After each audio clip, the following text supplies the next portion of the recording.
Hello everyone, সবাই কেমন আছেন? আশা করি সবাই ভালো আছেন। আমি বানিয়ে নেব আলু দিয়ে মাছের ডিমের ঝোলা। 3 থেকে 4টা আলু নিয়ে নেব। আলুগুলো ছিলে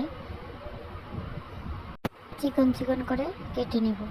কেটে নেওয়ার পর একটা কড়াইতে পরিমাণ মতো তেল ও 4 থেকে 5টা শুকনো মরিচ দিয়ে দেব।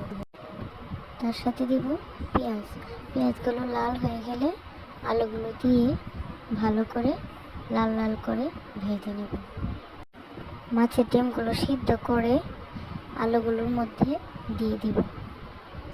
পরিমাণ মতো হলুদ লবণ দিয়ে ভালোভাবে নেড়ে চেড়ে নেব। 4 থেকে 5টা কাঁচামরিচ দেব। আলুগুলো সিদ্ধ হয়ে গেলে ও লাল লাল করে ভেজে নামিয়ে নেব। রেডি আলু দিয়ে মাছের ডিমের ঝোলা।